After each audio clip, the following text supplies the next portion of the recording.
I've made over six figures in online business in my early 20s as an entrepreneur. And this millionaire is discussing why they chose to rent instead of buying. Let's see their take. After about a year of searching, I am finally moving to a bigger place. And contrary to what I thought when I first started looking, I decided to rent instead of buy. A year ago, I was determined to buy because if you have the money to do it, it's what you do in America, right? It's a sign of success and it's always the best investment, right? This is so ingrained in many of us, we're blinded to the fact that it's not always true anymore. I'm gonna explain why I decided to sign a lease and rent for another year, even though I technically could buy, and why I think this is the better financial decision for me. The first reason. Now, hot take, I'm gonna say overhead for sure. Like when you think of mental capacity and just things that you're balancing, for sure that's gonna be a huge one that I would take into account. But let's see what she has to say. I decided not to buy and instead sign a new lease is because when I actually ran the numbers,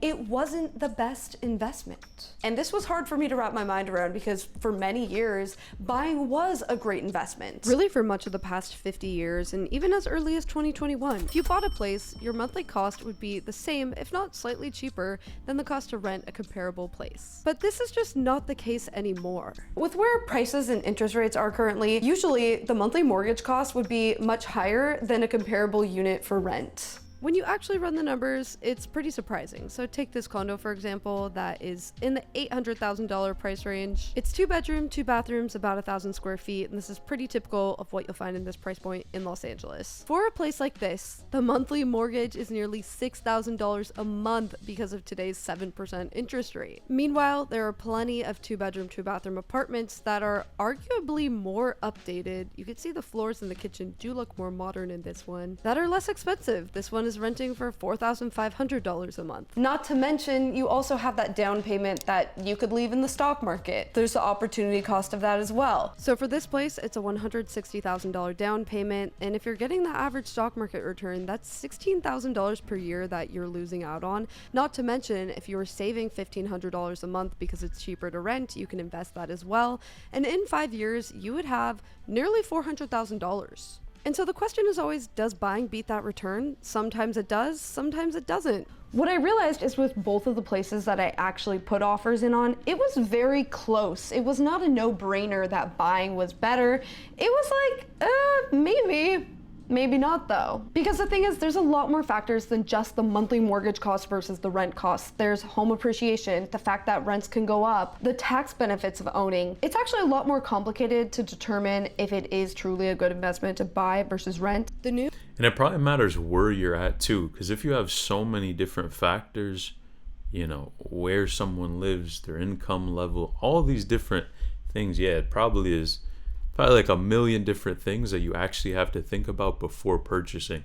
And people like to oversimplify it for everyone, right? But I mean, if someone's income is high and they definitely, you know, I see why people would want to rent, but New York Times actually really made a really good rent versus buy calculator that takes into account all of these things, like the tax benefits of owning and the fact that rent increases. And in this specific scenario, renting was always just a little bit better, even if you held it for 30 years. And this calculator isn't even taking into account that you might be investing the difference in what you save by renting. It also doesn't take into account that if you buy, you could potentially refinance later, but still, it gives you a pretty good idea of if it's truly better to buy versus rent, which in most cases, better to rent. So for it to make sense as an investment, you need the appreciation to outpace those stock market gains. And when I looked at the data of what I wanted to buy, I didn't think it would. Houses always appreciate, don't they? I always think about the headache that it is because you know if you have a house, the projects never end. Not super well for condos and townhouses. Personally, what I was looking at buying was a condo or a townhouse, because in LA, to get a single family house, you're starting at $1.7 million.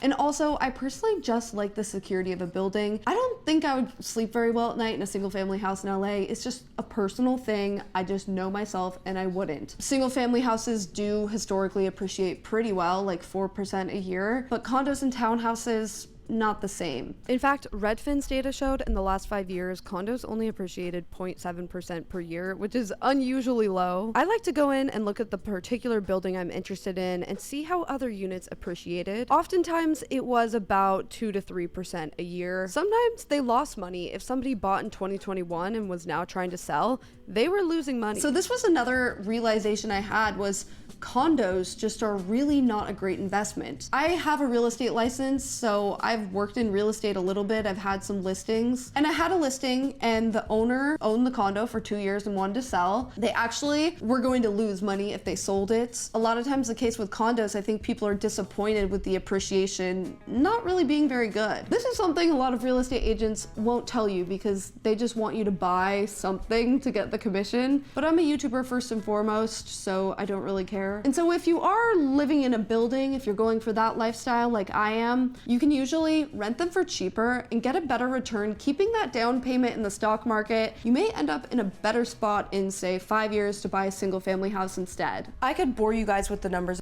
The only problem too is a lot of people are probably not going to invest the difference, right? Because there's so many people that either might just have the money sitting or they might end up spending it too. So this is making a huge assumption that you would have to go invest the difference. Of this all day, but basically buying could be an okay investment. You can make it make sense when you factor in the tax benefits more than anything. But the bigger thing was I couldn't find something in my price range I really was excited to buy and commit to for 5 to 10 plus years. The fact of the matter is the inventory in LA in the $1 million price range even is not that great, and you can definitely rent something better. It's usually an older condo from the 80s or even older, in need of maintenance, not updated. I was able to find 2 places I liked enough that I put offers in on, but even those, when they didn't work out, I wasn't heartbroken because I was gonna have to put tens of thousands, if not over $100,000 in one case, into making it updated. Updated enough that it was similar to the comparable rentals. If I was buying in a city like Seattle, where I'm from, where they have a lot of great inventory, even in the $600,000 to $800,000 price range, you can get a nice townhouse for like $700,000. Sure, you could probably make a little more if you kept your money in the stock market, but I would still buy in that case because I'd be buying something that I actually want. With the case of buying here in LA, it just started to not feel right because these places just were not better than what you could rent. For now, I think it's better to hold out, keep investing until I can get the house I really want, because I don't think getting a condo in the meantime is the best stepping stone and way to get there. I actually think renting and investing in the stock market is a better way. Who knows, I could be wrong. It all depends on home appreciation, the stock market. I don't have a crystal ball, I don't know, but based on historical data, I do think that this is the case. And the last reason was realizing If you spend that much money and you don't enjoy the spot that you're buying, then that makes no sense. Like, you definitely want to enjoy it, or at least, you're going to put more money into it to where it's going to be at that point that you really like it. But yeah, to spend so much, it almost seems like a waste if you're not really going to enjoy the space, right? Then what are you even buying it for? I value the flexibility right now that renting gives you. When it comes to renting, I'm okay with the location being a little grungier, like I can deal. But when it comes to actually buying, I am way pickier on the location. I've lived here like over 10 years, and I have noticed ever since COVID, it has gone downhill in terms of safety and cleanliness. I have been here for over a week now.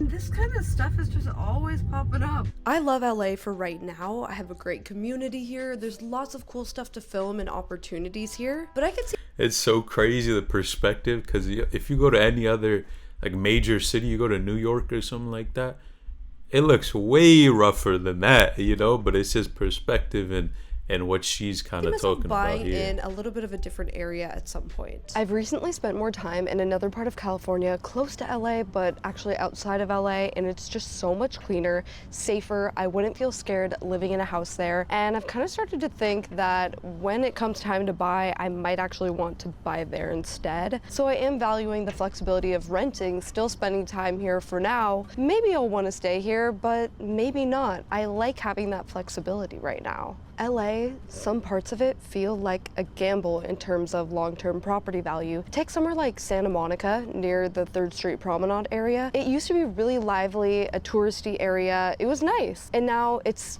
dead. It's actually kind of sketchy. And those property values have definitely suffered. While it's unlikely for that to happen, that's just one small part of LA. Most of it is not like that. The fact that it could happen, I don't love. I think I'd rather rent in a place like that where I'm not sure if it's gonna be nice or not in 5 years, and buy somewhere where it seems more like a sure thing that it's gonna stay pretty nice. So that is why I actually think renting is the smarter financial decision and just lifestyle choice for me right now. But it's such a personal decision for everyone. I really encourage you to run the numbers, to think, do I actually want to live here for 10 years if I have to? Am I just trying to check a box, or am I excited about this place? Because the fact of the matter is, these days, it's not always the best investment. So if you're gonna buy a place, it's more of a personal consumption thing. It's fine to buy something, and there can be great reasons to, like staying in a school district if you have kids, or you love a location and you want to make sure that there's so many factors to it. Like, that's a lot to think about, right? I mean, and all the time that's right. You think of, you probably put in a certain amount of time to even make that amount of money. Like, you have to think about you're all always of these there. things. But if you're looking at buying as a stepping stone to getting to your next place, it might not be the best, especially if you're looking at a condo like I was. But I will say, you guys, that American dream is so ingrained. Even knowing all this, a part of me still wants to buy, even though I know it's not a good idea. Awesome thing is, there are alternatives. That is 100% true, right? Because there's so much influence and, right, like marketing. I think even TV shows, movies, and all of that preach this type of dream. But I mean, the economy has changed to where we know that, the American dream is not what it used to be for a lot of people. To investing in real estate. You can still build equity in something without buying real estate. Stocks are much more passive. And I made a whole video comparing stock market returns to my real estate investment returns, and it kind of solidified that stocks can be better. They often are when interest rates and prices are this high. I don't want to rent forever, but I do think that renting and investing the difference will get me to my goal of buying something I'm really excited about later on. So let me know what you guys think. Are you Sheesh, renting? man. Are you looking? But if you like these type of videos, man, want to learn more about finance, click this video on the screen. You won't be disappointed.